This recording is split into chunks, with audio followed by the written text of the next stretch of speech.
ကောင်းတဲ့လောကရနဲ့တွေ့လို့အကုသိုလ်တွေလုပ်တယ်ဆိုတာမာနတွေတက်လာတာအကုသိုလ်ငါမှငါဆိုတဲ့မာနတက်လာမာနတက်လာပြီးတဲ့အခါလူဆိုတာကိုယ့်ကိုထင်ကြည့်လာတဲ့အခါတစ်ဖက်ကိုလှမ်းကြည့်သေးတယ်ဒီလူတွေငါတော့ကံမကောင်းပါဘူးဆိုပြီးတစ်ဖက်သားကိုလည်းပဲနှိပ်ကွက်ခြင်းနဲ့စိတ်ပေါ်လာငါအစ်မမိပါဘူးဆိုပြီးတော့ဒီလိုအတွေးတွေလည်းတက်လာပြီးတော့လေးစားရမယ့်ပုဂ္ဂိုလ်လည်းပဲမလေးစားဘူးအထင်သေးမှုတွေနဲ့ဆက်ဆံလာတယ်အပြောဆိုတွေမောက်မှလာတယ်အဲ့ဒါကောင်းစားခြင်းရဲ့ရိုက်ခတ်မှုကိုမခံနိုင်လို့ရှိရင်မကောင်းတဲ့အလုပ်တွေဆက်လုပ်မိသွားတယ်လို့ဒီလိုဆိုလို့ရပေါ့နော်အဲ့ဒီအတွေးတွေးလိုက်တာနဲ့မာနအတွေးတွေးလိုက်တာနဲ့မင်္ဂလာတရားရဲ့ဆန့်ကျင်ဘက်ဖြစ်သွားပြီမင်္ဂလာတရားမှာကာရောစနိဝတောစတန်တုဋ္ဌိစအဲ့ဒီမှာကာရောဝတို့နိဝတ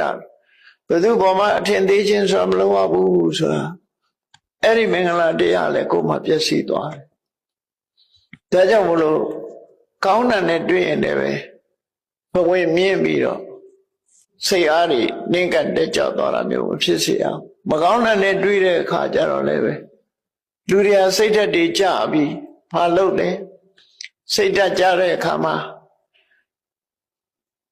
စိတ်ဓာတ်ကြတော့မခံစားနိုင်တဲ့အခါကျတော့မူရစေဝသုံးတယ်တေးတောက်တယ်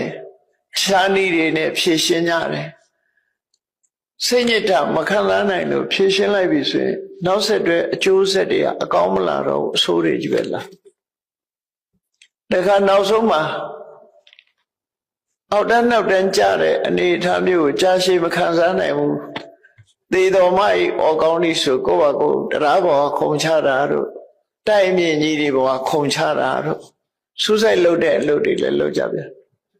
အဲ့ဒါတက်ကိုယ့်ရဲ့ဘဝတန်ဖိုးပျက်စီးသွားအောင်ဖြတ်စည်းပစ်တာပဲဖြစ်တယ်ပေါ့အဲ့လာတဲ့လူဘဝကိုမကောင်းမှုနဲ့အဆုံးသတ်လိုက်တယ်အဆုံးသတ်လိုက်တဲ့အခါမှာကောင်းရသူတွေကိုရောက်ဖို့လွန်ခဲရင်သွားပြီဆုံးရှုံးမှုတွေအများကြီးဖြစ်သွားတယ်ဒါကြောင့်မို့လို့အကောင်းနဲ့တွေ့အဆိုးနဲ့တွေ့ကိုယ့်ကိုထိမ့်သိမ်းဆောက်ရှောက်အောင်ကိုယ်စိတ်ကိုတိမှတ်တော်မှန်နေအောင်လုပ်ရမယ်လို့မြတ်စွာဘုရားဒီလိုဟောတာ